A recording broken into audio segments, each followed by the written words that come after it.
PPL नि हाइकमान्डआ सोर खाम्फा बरगयारि ना रनजित बसुमतारी आरो बिथांमोना पावाराव थानानै नैबे खामानिखौ मावदों होननानै जों सानदों। लोगोफोर फैलायबाय मोनसे भिडिअ लानानै नोंथांमोननि गेजेराव नोंथांमोना गोबाङानो नुखाबायबो जानो हागौ आरोना जा डक्टर सांग्रां ब्रह्म बिथांनि सायाव आरोना बे भिडिअआ स' बिथांनि नमिनेसन होनाया रिजेक्ट जाबाय बिथाङा साख्रि मावखानाय सुबुं होननानै आरोना बिनि गेजेरावनो बिथाङा गोबां बाथ्रा फोरमायदों।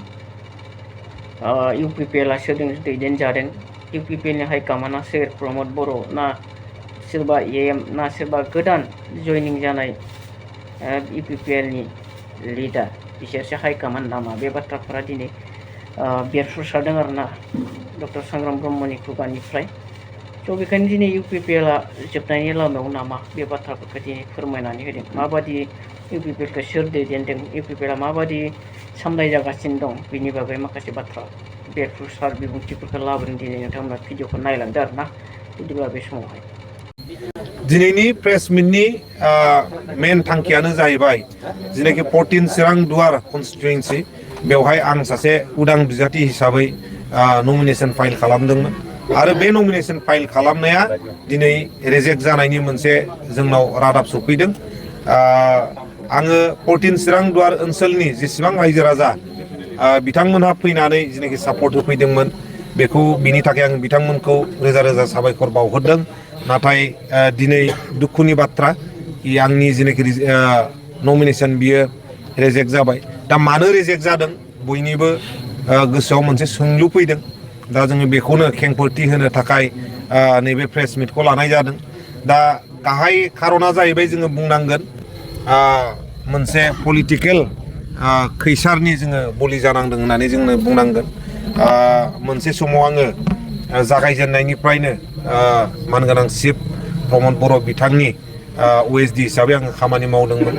दा माखासे पलिटिकेल खामानि मावनो थाखायनो बा नैबेफोरबायदि फिल्डआव फैनो थाखायनो OSD निफ्राय आङो रिलिज बिनानै 8 आगस्ट 2025 थारिख खालि मोनसे पेटिशन बा प्रेयार एप्लिकेशन होदोंमोन।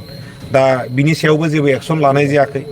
बिनि उनाव 13 तारिख आगस्ट 2025 आरोबाव खनसे बिथांनो आङो जेनाखि एप्लिकेशन बेखौ गथायबावदोंमोन वाट्सएपनि जोहै। बिनि उनाव जेबो एक्सन लायैखौ नुनानै आङो directorate of higher education government of Assam बेवहाय सिदायैनो मोनसे पेटिशन होदोंमोन दि आंखौ OSD निफ्राय रिलिज खालामनांगौ होननानै। बे लेखानो बिथांमोननिफ्राय साननै सानथामनि गेजेरावनो रिलिज फैदोंमोन आरो आं बड'लेण्ड इउनिभारसिटियाव जइन जाफिनदोंमोन।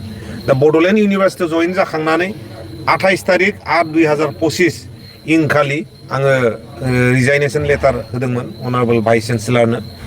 बे फाइला प्रसेस जायै जायैनो गेजेर ससेयाव थाबथा फैदोंमोन आरो थाबथा फैनानै आंखौ साजेसन होदोंमोन रिजाइनेसन होलायनाङा एक्सट्रा अर्डिनारि लिभजोंनो इलेक्सनखौ कन्टेस्ट खालामनो हायो होननानै।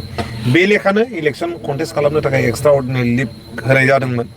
दा जेब्ला जोङो 2 तारिखआव नमिनेसन हैबाय इन्डिपेन्डेन्ट केन्डिडेटनि थाखाय दा 2 तारिखआव नमिनेसन हैखांनायनि उनाव जोङो मिथिबाय कि लिभजों जाया रिजाइनेसन नांगौ।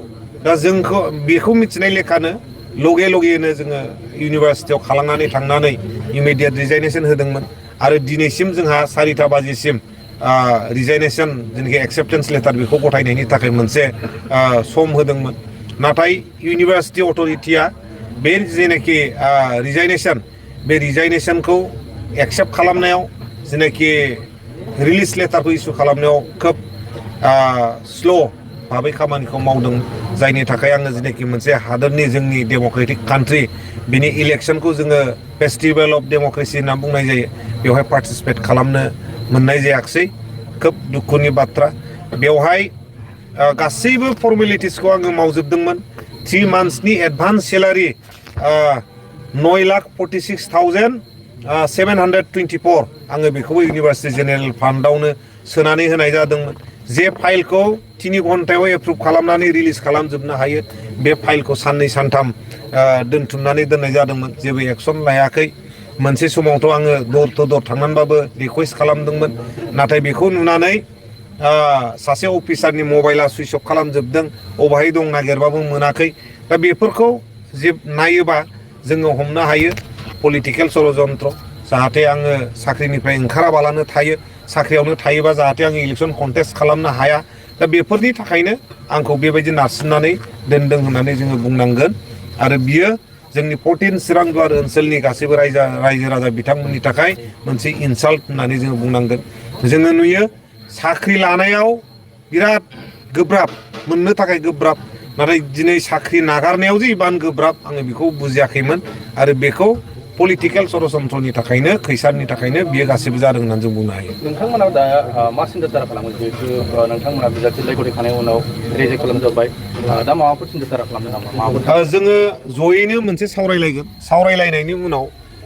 मा डिसिसन लानाय जायो मा थांखि लानाय जायो जोङो बेखौ नोंथांमोननो मिथिहोगोन नोंथांनि नमिनेशन होनाय बे नमिनेशन होनायाव 7,500 बिथांमोनहा रायजो राजा बिथांमोनहा जोंखौ मदद होफैदोंमोन दा बे धौखौ नुनानै बिथांमोननि गेजेराव गिखांनाय फैदों जोङो जेनगोन नामा नङाबा इन्डिपेन्डेन्टआसो देरहालांसिगोन नामा बे मोनसे कुइसन फैदोंमोन दा बिनि थाखायनो संखिखांदों आरो बिथांमोना पावाराव थानानै नैबे खामानिखौ मावदों होननानै जों सानदों बेखौनो साननांगोन जोङो मानो होनोबा जोङो नुबोबाय थादों हाइकमान्डआ सोरांनावथ' मोनसे कुइसन जादों सासे सुपार पावार गोनां EM दं खोमा बिथाङा बुंदों उमुक सिटखौ आं उमुकनो हगारनानै होबाय आं मोननै गेलेगोन आरो सोरबा बुंदों गोदानै फैनानै आंनो बिनि बिजाथि डिक्लेयारानो नोङो केन्डिडेटआनो डिक्लेयार जाया अब्ला जोंहा डाउट जादों UPPL नि हाइकमान्डआ सोर खाम्फा बरगयारी ना रन्जित बसुमतारी